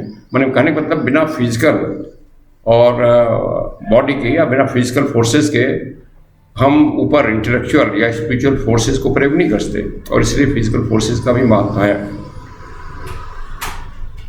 फिर ये कहा गया कि सोल जो है, ह्यूमन सोल, चाहे जिस भी कंडीशन में हो, वो हमेशा जुड़ा रहता है सोर्स से। उसको हम ऐसे कहें, मानिए सोर्स क्या है सबका? एब्सोल्यूट, जिसको हम परब्रह्म कहते हैं, एब्सोल्यूट। जो मैनिफेस्टेशन शुरू होता है उसी से मूल प्रकृति प्रकट नहीं होती है, उसका एस्पेक्ट बन जाता है मूल प्रकृति, और फिर उसी से लोगास, ईश्वर, जिसको लोगास या ईश्वर कहते हैं, और फिर उसी से जो है मोनेटिक एसेंस या मोनेट्स कह दीजिए, और फिर उसी से सोल, ह्यूमन सोल, और फिर एनिमल सोल। तो ये जो है, ये जो चेन है ये कभी टूटती नहीं है, ये हमेशा रहती है। और इसीलिए जो गीता में कृष्ण कहते हैं कि मैं सब में हूँ, वो ये डिफरेंस नहीं करते हैं मैं पापी में नहीं हूँ, पुण्यात्मा में नहीं हूँ, स्त्री में नहीं हूँ, पुरुष में नहीं हूँ, काली चमड़ी वाला नहीं हूँ। वो कहीं डिस्टिंक्शन नहीं कर रहे हैं, कह रहे सब में बैठा हूँ, सबके हृदय में बैठा हूँ। सेम भाषा, ये सब में है। तो जिसको हम इसमें सबसे खराब आदमी समझ रहे हैं, सबसे बदसूरत आदमी समझ रहे हैं या जानवर समझ रहे हैं, उसमें भी वो है, जुड़ा हुआ है। और ये जोड़ कभी टूटता नहीं। और इस फिलॉसफी का पर्पज है आप समझें कि आप क्या हैं, और उसी के अनुसार आपका बिहेवियर चेंज होगा। अब सीट ऑफ सोल, ये बात होती है अगर सोल है तो कहाँ है शरीर में? क्या वो सर्जन कोई ऑपरेशन करके देख सकता है कि सोल कहाँ है? तो इसमें मैडम ब्लॉस्की एक फिलासफर को कोट करती हैं, डेकार्टिस फिलासफर हुए हैं वेस्टर्न वर्ल्ड में, उन्होंने लिखा है कि सोल का सीट जो है पीनियल ग्लैंड में है, सीट, लेकिन सोल पूरी बॉडी में पेनिट्रेट करता है, परमेट करता है। मैंने सोल जो चेतना है, सोल ही चेतना है, इंडिविजुअलाइज चेतना है, वो सारी बॉडी में परवेट कर रही है, क्योंकि अगर परवेट नहीं करे तो हम कुछ कर ही नहीं सकते, हमारी उंगलियां नहीं हिल सकती, हमारा मुंह नहीं बोल सकता। लेकिन उसका फोकस जो है पीनियल ग्लैंड में। पीनियल ग्लैंड कहाँ है आप सभी जानते हैं, यहाँ पर तालवे के जस्ट नीचे होती है। और पीनियल ग्लैंड का इम्पोर्टेंस काफ़ी उन्होंने बताया कि हमारी 7वीं इंद्री बनेगी, और जब 7वीं इंद्री बनेगी उसकी पावर जब डेवलप होगी तो हम सर्वज्ञ बन जाएंगे, गॉड बनने के ड्यूटी पर खड़े हो जाएंगे। और अभी वो निष्क्रिय है, मेजॉरिटी ऑफ मनुष्य में धीरे धीरे बढ़ रही है, और अपनी साधना के द्वारा हम उसको, उसकी प्रगति को तेज कर सकते हैं। तो पीनियल ग्लैंड में फोकस है। कठोपनिषद में यमराज कहते हैं कि सोल जो है अंगुष्ठ मात्र है हृदय में। अंगुष्ठ मात्र माने अंगूठे बराबर, अंगूठा रूप है, बहुत बहुत सूक्ष्म है, और हृदय में है। वो भी सही लगता है, क्योंकि हृदय जो है सारी, हृदय मैंने जब बात की है तो फिजिकल हार्ट नहीं, जो आंतरिक हृदय है जिसको हृदय चक्र कहा जाता है, वो सीच होता है उत्तम भावनाओं का, और उत्तम भावना सीधे पीनियल ग्लैंड का फंक्शन होती है, विल पावर। तो इससे हम समझते हैं कि सोल हालांकि पूरी बॉडी को परवेट कर रहा है, लेकिन उसका फोकस हृदय में है और पीनियल ग्लैंड में, दोनों जगह। अब सोल की यात्रा, जो हम पहले बात की, सोल की यात्रा क्या होती है, पिलग्रिमेज क्या होता है, कैसे होता है। सोल की जो जर्नी है 2 तरह की कही गई है, एक आंतरिक जर्नी, आंतरिक यात्रा, एक बाह्य यात्रा। आंतरिक यात्रा क्या है, जब हम एक जन्म लेते हैं, जैसे हम लोग जिस बॉडी में हैं इस समय अगर हम समझ गए तो हर एक जन्म में हम आंतरिक यात्रा करते हैं। एक स्टेज में जो समझ जाते हैं कि केवल खाना पीना मौज मस्ती करना जीवन नहीं है, तब हम कुछ आंतरिक यात्रा करते हैं। आंतरिक यात्रा का मतलब जो अपना अटेंशन है, ध्यान है, अंदर की ओर खींचते हैं। हम अंदर क्या है, मेडिटेशन करना शुरू करते हैं, कोई गहरी चीज़ पढ़ाई की शुरू करते हैं, अपना स्वभाव शुरू करते हैं, स्वाध्याय करते हैं, समझने की कोशिश करते हैं कि संसार क्या है, उससे हमारा संबंध क्या है, ये सब की बात करते हैं। दैट इज आंतरिक यात्रा, जिसको 8 आयामी योग में प्रत्याहार कहा गया। अपने ध्यान को बाहर के संसार से अंदर खींचते हैं। बाहर के संसार का काम करते हैं, अपनी ड्यूटी पूरा करते हैं, लेकिन अपना ध्यान अंदर भी सोचते हैं कि जो कर रहे हैं उसका पर्पस क्या है, कैसे करना है, तो रियल ट्रांसफॉर्मेशन शुरू होता है। That is called inward journey. और जब जैसे कृष्ण कहते हैं हम सबके शरीर में हैं, तो हम समझते हैं कि अगर कृष्ण हमारे शरीर में है तो आपके भी शरीर में है, जो सो काल खराब आदमी उसके भी शरीर में है, तो हमारी भावना चेंज होती रहती है कि जब सभी में कृष्ण है तो अच्छा बुरा का कोई मतलब नहीं रह जाता है, ऊंचा नीच का कोई मतलब नहीं। तो अंदर वाली जर्नी से हमारा एक इनर ट्रांसफॉर्मेशन होता है और हमारा व्यवहार सोच बदलने लगता है। फिर तो जर्नी स्टार्ट होती है जब हम माइंड को अंदर की ओर सोचते हैं और अपने विचारों, भावनाओं और कार्यों को ऑब्जर्व करते हैं बाय मेडिटेशन द्वारा। मेडिटेशन जैसे है माइंडफुल मेडिटेशन है, अवेयरनेस मेडिटेशन है, वो इनर यात्रा है। या जो कहा जाता है आप सोने के पहले रिव्यू कर लीजिए शाम से सुबह तक क्या क्या, that is all inner journey. Inward journey हम कर रहे हैं, रोज कर रहे हैं और चलती रहेगी, कई जन्मों तक चलेगी। और दूसरा है आउटवर्ड जर्नी। जब इस देह छोड़ने के बाद हम देवाचन में जाते हैं, कामलोक को जाते हैं, तो आउटर जर्नी होती है। हम इस जो प्लेन है उस प्लेन से बाहर जा रहे हैं, दूसरे प्लेन में जा रहे हैं, आउटवर्ड जर्नी जा रहे हैं। जो यहाँ पर हमने ऑब्जर्व किया है, अनुभव किया है, उसको आत्मसात करने के लिए, उसको दूसरे जन्म में अपनी क्षमता को विकसित करने के लिए, क्षमता को परिवर्तित करने के लिए जाते हैं। और फिर ये जर्नी दोनों आउटवर्ड और इनवर्ड चलती रहती है और एक साइकिल है इनवर्ड आउटवर्ड जर्नी का, ये रिपीट होता रहता है। और हर एक यात्रा में, हर एक रेपिटेशन में जो जीवात्मा है अपनी शक्ति अधिक से अधिक अनफोल्ड करता है। और इसीलिए इसको स्पिरिचुअल स्पाइरल जर्नी कहा गया। वो घूम करके आता है उसी स्थान पर, लेकिन थोड़ा सा ऊपर स्थान में जाता है, स्पाइरल यात्रा करता है। और यही पूरा पिलग्रिमेज है, धीरे धीरे ऊपर बढ़ता है और सोर्स तक पहुंचता है, जब तक वो जीवन मुक्त नहीं हो जाता, और तब वो जन्म और मृत्यु के बंधन से मुक्त होता है। और इसी को एक दूसरे भाषा में कहा गया है कि जो दोनों टाइप की जर्नी है जो बताई गई है, उससे आदमी हॉल ऑफ इग्नोरेंस से पहले हॉल ऑफ लर्निंग में आता है, जो वॉइस ऑफ साइलेंस में पहले हम हॉल ऑफ इग्नोरेंस में रहते हैं, अविद्या में रहते हैं। अविद्या किस बारे में? जीवन का असली रूप क्या है, असली महत्व क्या है, मनुष्य के जीवन का उद्देश्य क्या, ये सब हम इग्नोरेंस में रहते हैं, उसके बारे में हम जानते नहीं शुरू में, तो हॉल ऑफ इग्नोरेंस है। और फिर जब धीरे धीरे कुछ जानते हैं कि ये चीज़ खाली योग पूर्ण नहीं है, खाली केवल भौतिक जीवन है, या खाली भोजन करना, सेक्स करना, पानी पीना ये काफ़ी नहीं है, कुछ और चीज़ है, तब हम हॉल ऑफ लर्निंग में आते हैं।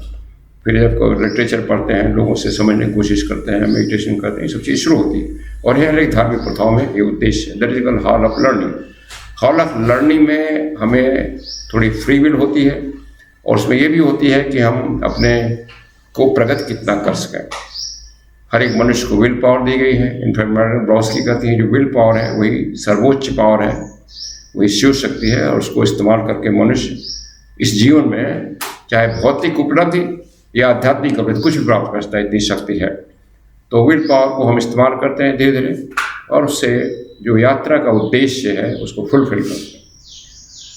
और यहाँ पर जो होता है इस प्रयत्न में संघर्ष जो होता है, संघर्ष माने जो हमने पहले आदत बना रखा है, जो हमारी एनिमल देहात्मा है उसकी आदत है फिजिकल के अट्रैक्ट होने की, फिजिकल कंफर्ट, फिजिकल साधन।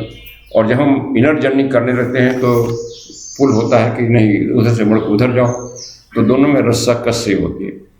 इसी को कहा गया है कि माया और ईश्वर में युद्ध होता है, या स्पिरिट और मैटर में संघर्ष होता है, और इसी को कुरुक्षेत्र कहा गया कि मनुष्य के मन में कुरुक्षेत्र हमेशा चलता रहता है जब तक वो परफेक्ट नहीं होता। तो उस कुरुक्षेत्र में लोअर पर्सनालिटी या हायर पर्सनालिटी, या लोअर मनुष्य और हायर मनुष्य एक दूसरे से लड़ते हैं, संघर्ष करते हैं, एक दूसरे की तरफ खींचना चाहते हैं।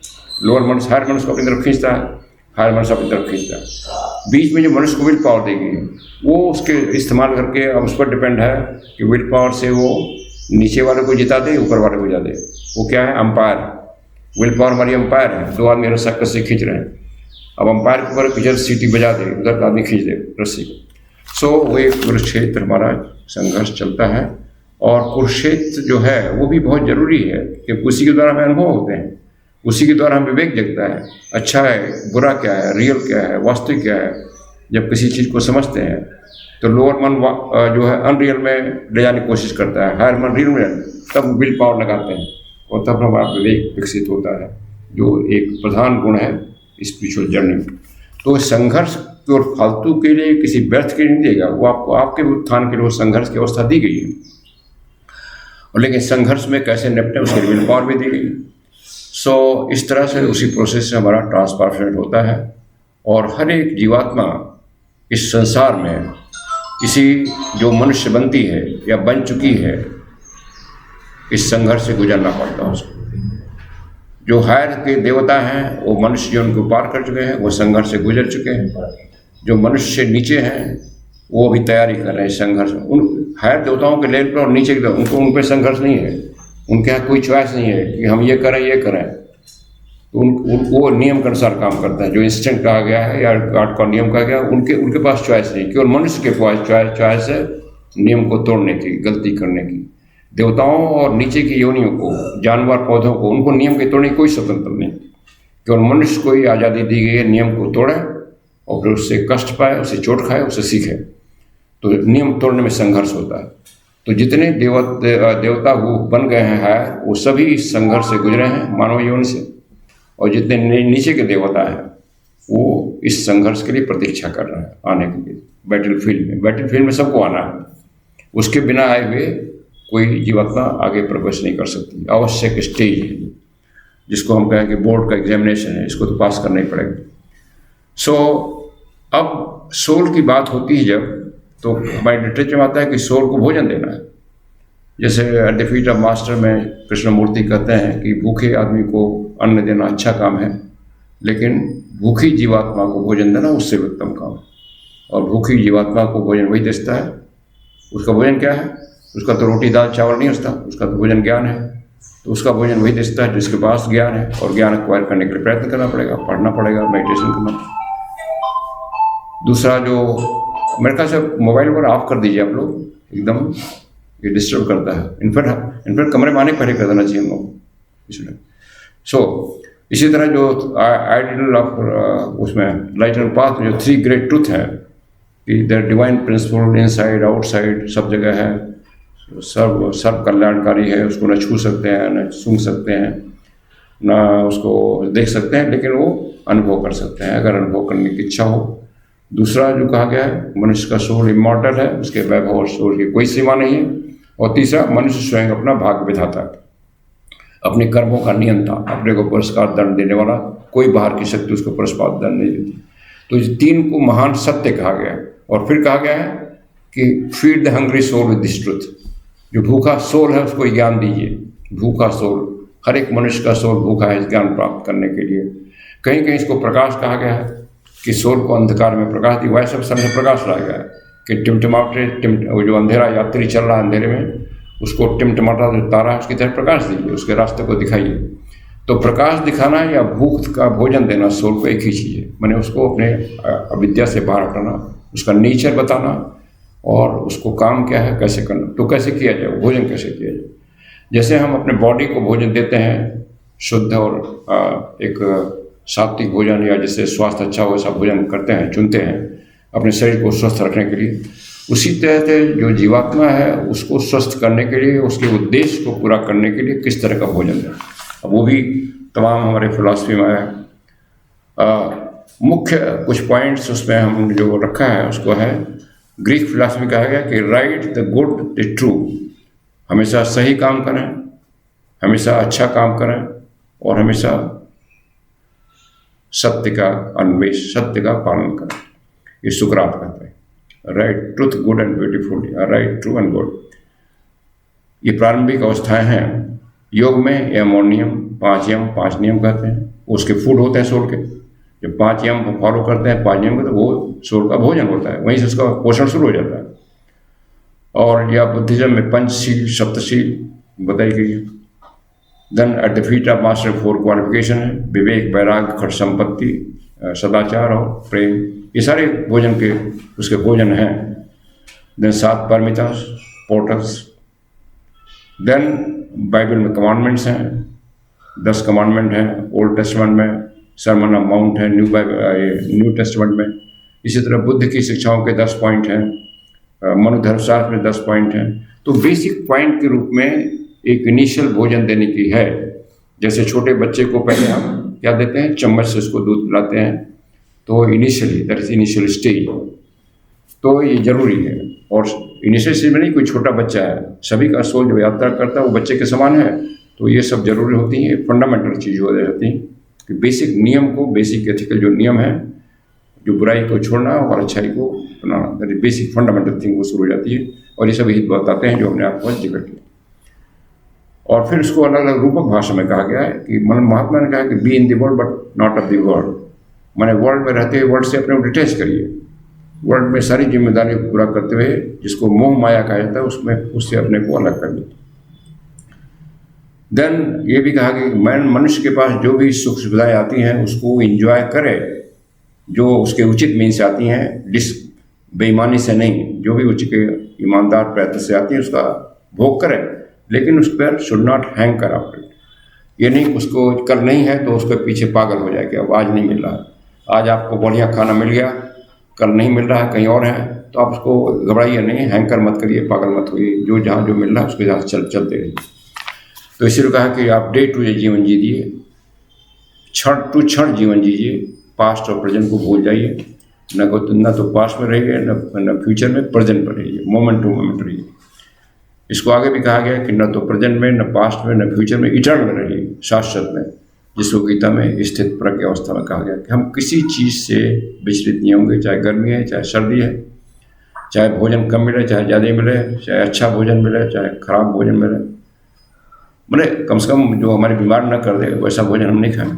लेकिन बहुत स्वादिष्ट न हो या कम स्वादिष्ट, उससे कोई फर्क नहीं पड़ता, तो उससे हम सब अलग हो जाते, उसको हम उससे प्रभावित न हो, तो वो अवस्था है।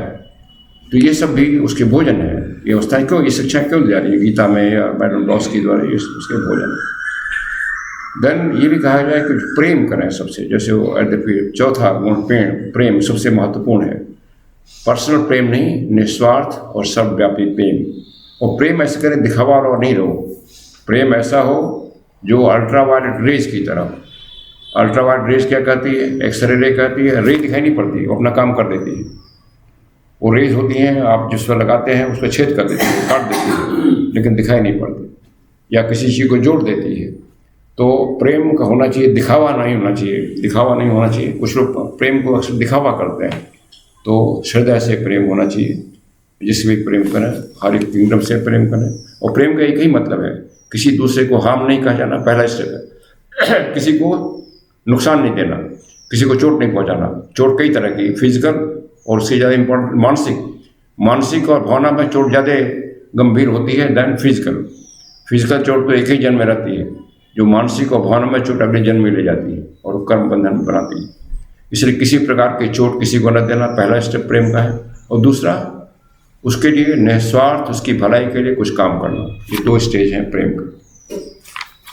तो और इसका जितना दायरा बढ़ाते जाएं हम लोग, जैसा जैसा बढ़ाएं, पहले परिवार से प्रेम होगा, फिर परिवार के बाहर प्रेम होगा, फिर ऐसा होगा। और ये प्रेम कैसे प्रकट होगा, शास्त्री आगे बताएगी कि हम जो ज्ञान है, जो सब कुछ है हमारे पास, कैपेसिटी, जो धन बल ज्ञान है, उससे जो हमें कमज़ोर हैं धन बल ज्ञान में, उसको बांट रहे हैं बिना किसी प्रतिफल की इच्छा से। जो कर्म जो बनता है, ये भी स्वर्ग का भोजन है, ये ज्ञान। भगवत गीता में कृष्णा तमाम गुण बताते हैं, इसी वो भी भोजन है। उसमें मुख्य बताते हैं कि मित्रता और करुणा सबके प्रति, सभी जीवों के प्रति। जब सभी जीवों कर रहे हैं तो खाली मनुष्य नहीं कर रहे हैं, खाली अपने परिवार नहीं कर रहे हैं, सभी जीवों के प्रति।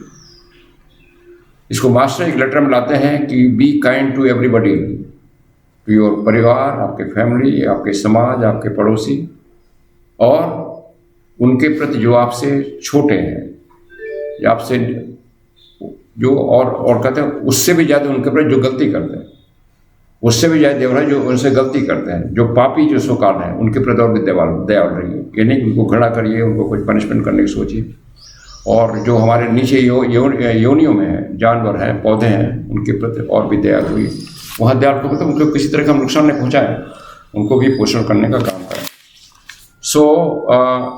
स्पिरिचुअल जो नेचर है वो हमारा जब व्यक्त होता है, जब हम सभी एक ब्रॉडसी कहते हैं, जब हम सब कुछ छोड़ देते हैं जिसमें संसार विश्वास करता है, इंद्रियों का सुख, मान मर्यादा, प्रतिष्ठा का विचार हम रहेंगे, वो प्राप्त करेंगे प्रतिष्ठा विचार समझ में, लेकिन उसका विचार नहीं रहेगा, उसमें हमें गर्व नहीं आएगा, कोई घमंड नहीं आएगा, और वही मेन उद्देश्य नहीं रहेगा। और फिर उसी को कहा है कि संसार में रहेंगे लेकिन उसके होकर नहीं रहेंगे। हम संसार का प्राणी बन के नहीं रहेंगे, सांसारिकता का, लेकिन संसार में काम करते रहेंगे, शुद्ध परमार्थ का जीवन जिएंगे जितना हो सकता है। और अल्टीमेटली एक कहीं जगह पे थियोसफी को कई तरह से एक्सप्लेन किया गया है। एक जगह मैडम ब्लॉस्की कहते हैं कि theosophy is pure altruism. Altruism यानी परमार्थ। परमार्थ कई स्तर का होता है, लेकिन परमार्थ का मतलब है थियोसफी। देन इसको एक केमिकल प्रोसेस से भी कंपेयर किया गया है, इस पूरे भोजन देने को। जो सूक्ष्म केमिस्ट्री है, जिसको अल्केमी कहते हैं, पहले जो अल्केमी थी उसमें ये विश्वास था कि मनुष्य जो अल्केमिस्ट होता है वो लोहे को सोने में बदल सकता है, पारस पत्थर के द्वारा। एक विचार था, धारणा था। उसका सही मतलब था कि जो हमारी जो पर्सनालिटी है अभी लोहे की है, अभी उसमें अविद्या है, अभी हम केवल सांसारिक चीज़ों में जो है तो उसको हम सोने में बना दें। कैसे बनाएं? पारस पत्थर कहाँ है? तो ब्लड्स कहती पारस पत्थर भी आप ही हो, कोयला को लोहा भी आप ही हो, सोना भी आप ही हो। तो कैसे उसको समझें कैसे है? उसके 3 स्टेजेस होंगे। मनुष्य जो बेसिकली मनुष्य जो काम कर रहा है संसार में, जैसे पता है 3 उसके आयाम हैं, माइंड, बॉडी और इमोशन, ये तीनों हैं। अभी तीनों अनहारमोनियस हैं। हमारा मन कुछ कह रहा है, बॉडी कुछ कह रही है।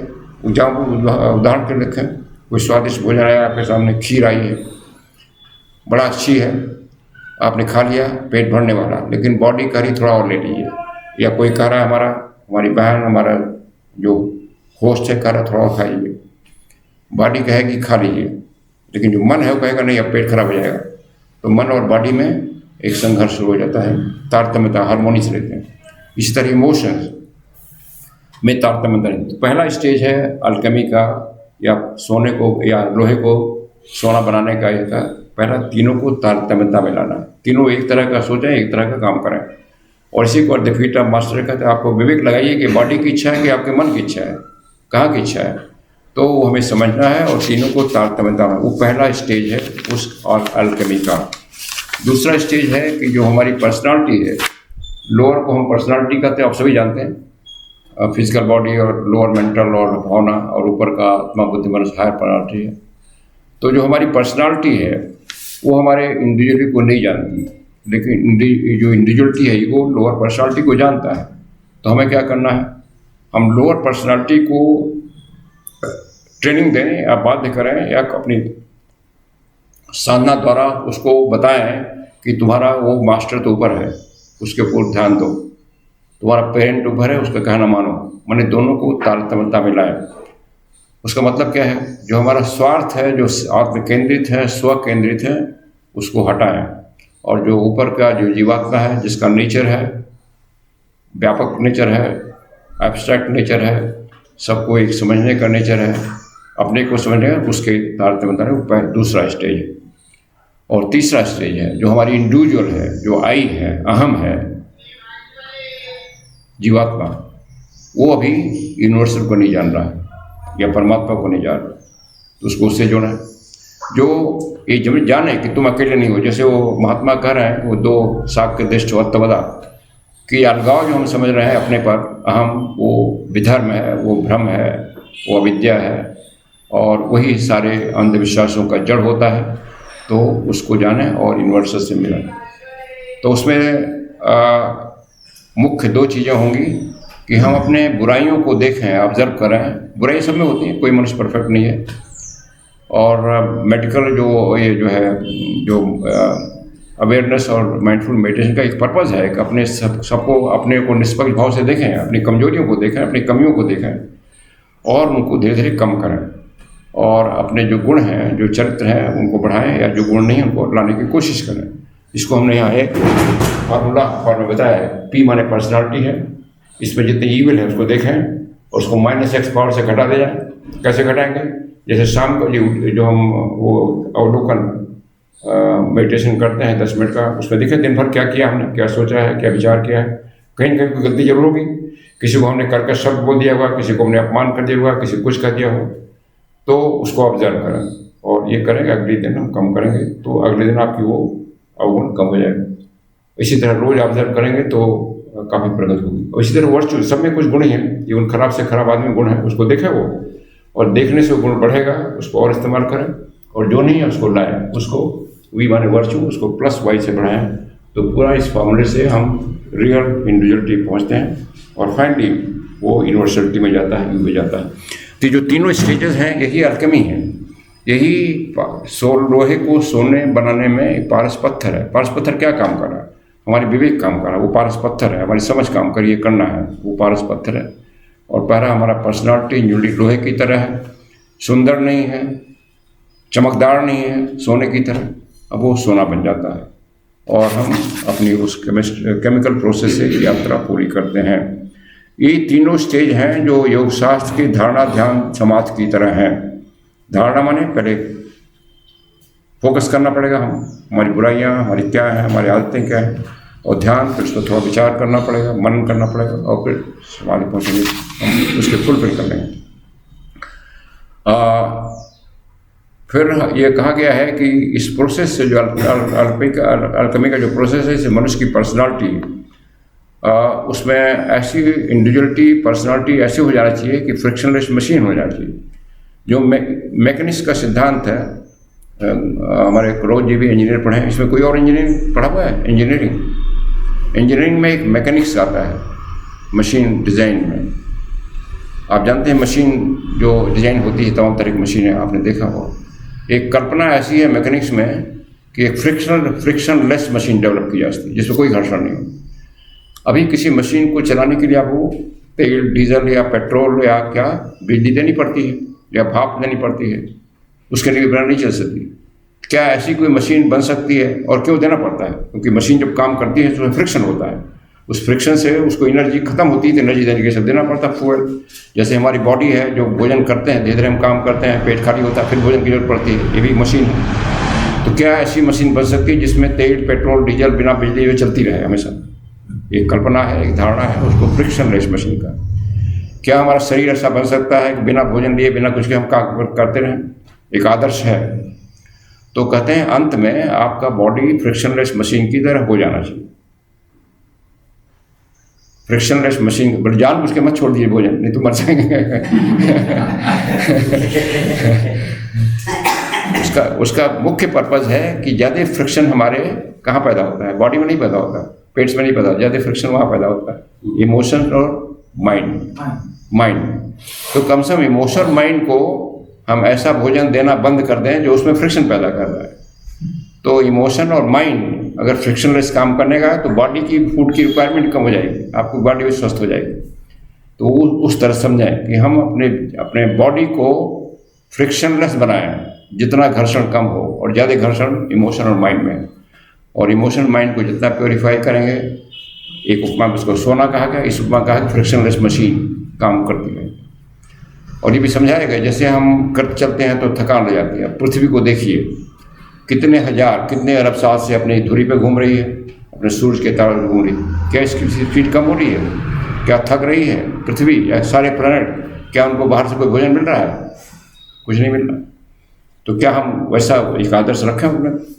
और ये मनुष्य के लेवल पर फिजिकल बॉडी का तो भोजन रिक्वायरमेंट एकदम कम करना अनुचित होगा, क्योंकि उसको तो चाहिए, अदरवाइज आप काम कैसे कर पाएंगे। लेकिन भोजन की रिक्वायरमेंट धीरे कम होगी जैसे आप मेडिटेशन में जाएंगे। मेन चीज़ें हमारे जो इमोशन और मेंटल का जो फ्रिक्शन है वो कम होगा अगर हम इमोशंस को प्योर करें, नेगेटिव इमोशंस को हटाएं, उसके प्रेम, करुणा, सहृदयता के इमोशन लाएं।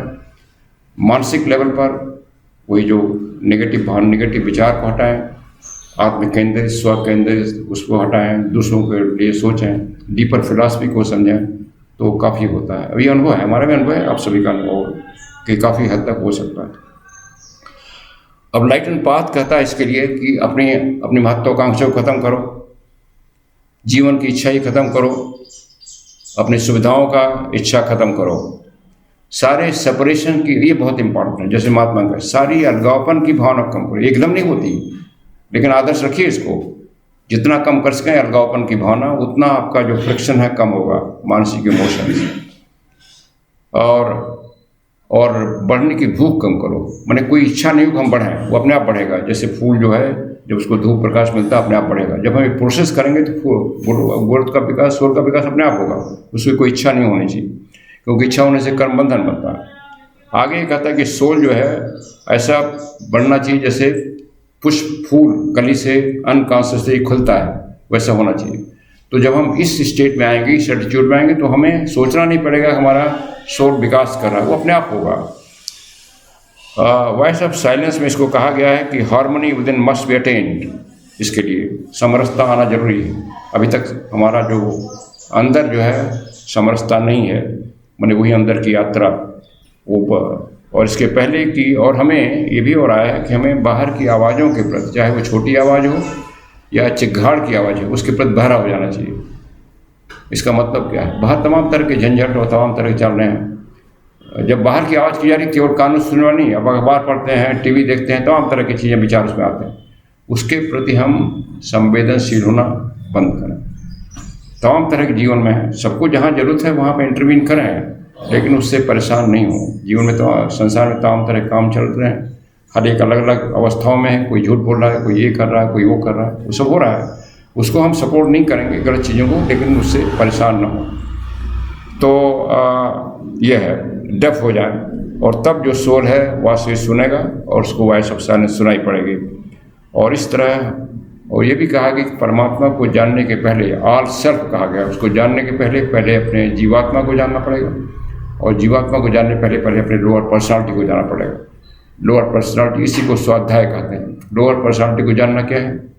हमारी जो इमोशन और विचार की टेंडेंसी क्या है, क्या हम चिड़चिड़े हैं, क्या हम क्रोध करते हैं, क्या हमारे अंदर कोई लालच है, ये सब जानना है। हर एक मनुष्य को कुछ होता है, और जानने से कम होगा, ये नियम है प्रकृति का कि जो चीज़ को हम जानने की कोशिश करते हैं, खास से खराब चीज़ को, वो कम होती है और अच्छी चीज़ को जानते हैं बढ़ती है। तो अगर हम अपने मन और भावनाओं की खराब चीज़ों को अगर जानें, अटेंशन दें, तो कम होगी, और जो वर्चूज़ हैं उसको अगर जानें तो बढ़ेंगे। ये प्रकृति का नियम है, होगा। और इसीलिए जो अवेयरनेस का मेडिटेशन है और माइंडफुल का मेडिटेशन, वो रिकमेंड किया जाता है थियोस में। That is very effective meditation इस ट्रांसफॉर्मेशन के लिए। और फिर कहा जाए कि लैडर है, जो सीढ़ी है आगे बढ़ने की, हम बात की, वो उसमें पायदान है। वो पायदान क्या है? सारी हमारी बुराइयां पायदान है। एक एक करके अपनी बुराइयों को देखना है। अपने आप नहीं जाएंगे। कुछ लोग कहते हैं अपने आप छूट जाएंगे। नहीं, अपने आप नहीं छूटेंगे। आपके अपनी बुराइयों को चिन्हित करना पड़ेगा। क्या हम झूठ बोलना की आदत पड़ गई है? क्या हम चिड़चिड़ापन हो जाते हैं छोटी छोटी बातों का? क्या हम क्रोध करते हैं? क्या किसी में बदला लेने की भावना रही? देखना पड़ेगा आपको, ऑब्जर्व करना पड़ेगा, और एक एक बुराई को आपको छोड़ना पड़ेगा। वही पायदान है। तभी आप दूसरी पायदान पर चढ़ेंगे। और ये कहता है रूपक भाषा में, अगर एक भी पायदान को आपने साफ नहीं किया या छोड़ा नहीं, तो अगर पहुंच गए हैं कुछ ऊपर, तो पूरा सीढ़ी लुढ़क जाएगी और आप नीचे धड़ाम से गिर जाएंगे। ये हमारे पुराणों में कोट किया कि बड़े बड़े ऋषि भी एक अवस्था में जब किसी प्रलोभन में आ जाते हैं, पता ना इंद्र अप्सरा भेज रहे हैं, ये भेज रहे हैं, जब प्रलोभन, सारी उनकी तपस्या खराब हो जाती है, नीचे आ जाते हैं। इवन एक महात्मा एक लेटर में कहते हैं, महर्षि दयानंद जितने बड़े थे, उनको थर्ड इनिशिएशन में रोक दिया गया। क्यों? उनमें प्राइड आ गया था कि हम बहुत बड़े वेद ज्ञानी हो गए। तो प्राइड एक ऐसा एक अवगुण है, ये योगशास्त्र में लिखा है कि बड़े हाई लेवल पे वो मैनिफेस्ट कर देता आदमी कि हम बहुत बड़े ज्ञानी हैं, बहुत बड़े योगी हो गए, हम तो स्पिरिचुअल हो गए। तो ये जो घमंड है बड़ा सूक्ष्म लेवल पर है, वो भी आदमी को तुरंत रुकाता है स्पिरिचुअल प्रोग्रेस में। और इसीलिए पतंजलि एक शब्द लाते हैं परावैराग्य, कि वहाँ भी परावैराग्य में जो हमें ज्ञान, कितना भी ज्ञान प्राप्त हो, कितना भी बुद्धिमान हो गए, कितना भी बढ़ गया हो, उसके प्रति हमें उदासीन होना चाहिए।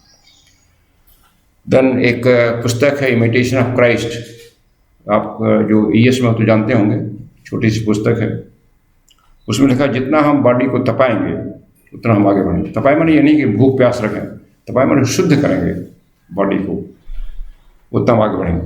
तो एक शब्द आता है सोललेस मैन थियोस में, बिना सोल के मनुष्य। वो क्या है?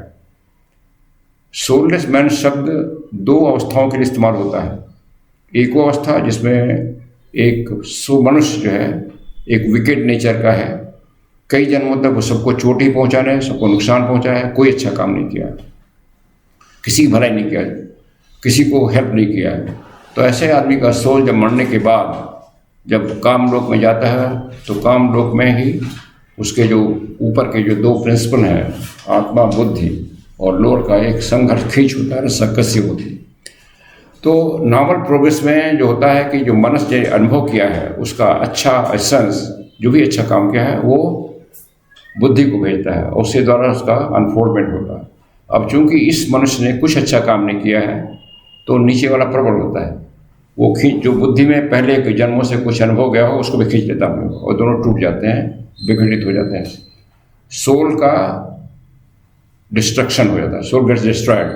आत्मा बुद्धि मोहन अलग रहता है और मनस जो अलग हो जाता है, नीचे आ जाता है। तो मनस और लोअर मनस जो है मिल करके वो धीरे धीरे वो डिस्ट्रॉय हो जाता है। वो कई जन्म लेता है बिना सोल के ही, उसको सोललेस मनुष्य कहा गया है। ऐसे कई एक आध मनुष्य मिलते हैं जो हमेशा खराब काम करते हैं, उसको लोग कहते हैं इसके तो लगता है आत्मा नहीं है, आत्मा कुछ जीवात्मा इसका नहीं है, हमेशा गलत सोच रहा है, तो वो उसको सोललेस मैन कहा गया। और धीरे धीरे कहा गया वो जो मोनेड है उसके पूरे जीवन में वो एक खोया हुआ पेज हो जाता है, पृष्ठ किताब का, कॉपी का, क्योंकि हर एक जीवन एक कॉपी के पन्ने की तरह है। और दूसरा सोललेस मैन बहुत ऊंची अवस्था हो, एडेप्ट को कहा जाता है। उसमें क्यों? क्योंकि एडेप्ट जब हो जाता है, जब पारंगत हो जाता है, जीवन मुक्त हो जाता है, तो उसको सीखने की क्षमता अब जो आवश्यकता नहीं, उसने सारा पाठ सीख लिया है, इस कल्प में जितना सीखना चाहिए। अब उसको मनस प्रिंसिपल को अलग से एक्टिव होने की जरूरत नहीं है, तो उसका पूरा मनस प्रिंसिपल जो है ये इसमें मर्ज कर जाता है। यानी मर्ज करने में खत्म नहीं होता। अब मनस पूरा बुद्धि के प्रकाश में काम करता है, बुद्धि मनस हो जाता है। अब उसका सोच कभी गलत ही नहीं होगी, कोई उसका कार्य कोई गलती नहीं होगा, सारा सही होगा, उसको सोचना नहीं पड़ेगा। तो उसको जो मनस है, जिसको सोल कहा गया है, अब उसकी जरूरत नहीं है, इसलिए उसको सोललेस कहा जाता है। तो सोललेस शब्द 2 स्टेज के लिए इस्तेमाल होते हैं। देन गोल पोस्ट, सोल का ये सब यात्रा है, ये लक्ष्य क्या है। कितना टाइम हो रहा है मेरे पास? नहीं, वो बन रहा है करीब 11 बजे 11 कितना टाइम हुआ अभी? पौने 11। ओके, आप लोग सुनते सुनते थक गए होंगे, जल्दी पूरा कर। 10 मिनट लो ना। गोल क्या है? गोल कई तरह से बात किया गया है। जैसे eight the feet of master में कहा गया है कि आप जो हैं, ईश्वर क्या है? विल, विजडम, लव है। तो आप अब ये गुण अपने में प्रकट करिए, विल, विजडम, लव, दृढ़ इच्छा, संकल्प शक्ति, सबसे प्रेम और सब प्रज्ञा। और वो कहा गया है कि जो इस पाथ पर है, मार्ग पर है, वो अपने को स्वयं को भूल जाना चाहिए, दूसरों की सहायता में उसको ईश्वर की जो इच्छा है उसके लिए एक कलम बन जाना चाहिए, और जिससे वो सबकी भलाई का काम करे। जैसे ईश्वर सबका काम करता है। जी, ईश्वर क्या है? ईश्वर का काम कैसा? ईश्वर का सबसे ठोस रूप सूर्य है। सूर्य क्या काम कर रहा है? सूर्य धूप और गर्मी सबके ऊपर फेंके जा रहा है बराबर, चाहे वो हिंदू हो, चाहे मुसलमान हो, चाहे अकोला को हो, चाहे हम लखनऊ वाले हो, चाहे अफ्रीका वाला हो, चाहे किसी चमड़े का हो, स्थिति उसको कोई फिक्र नहीं कर। चाहे कोई पापी कर रहा हो या चाहे कोई मंदिर में जा रहा हो, नहीं जा रहा हो, चाहे किसी को गाली दे रहा, कुछ कर रहा हो, वो डिफ्रेंशिएट नहीं कर रहा। तो हमारा वो नेचर बना है, ईश्वर के तारतम्यता में आए, कोई भेदभाव न करें। सॉक्रेटिस ने कहा कि मैं मनुष्य जो है उस प्रोपोर्शन में हैप्पी होगा जितना उसका माइंड और हार्ट प्योर हो जाएगा। ये गोल है कि जितना हमारा माइंड और हार्ट प्योर हो तो हम प्रसन्न होंगे। वॉइस ऑफ साइलेंस कहता है कि पाथ एक ही है, लेकिन अंत में वो 2 हो जाता है। एक उन्होंने हार्ट ऑफ डॉक्ट्रिन कहा है, एक उन्होंने डॉक्ट्रिन ऑफ आई कहा है, डॉक्ट्रिन ऑफ हार्ट कहा है। डॉक्ट्रिन ऑफ हार्ट में मनुष्य जब जीवन मुक्त होता है तो निर्वाण प्राप्त करता है, वो ब्राह्मिक एनर्जी का एक इंटीग्रेट हिस्सा बन जाता है। अब वो किसी इंडिविजुअल कम्युनिटी, किसी इंडिविजुअल देश, किसी इंडिविजुअल का हेल्प नहीं करता, वो केवल यूनिवर्सल लॉ के अनुसार काम करता है।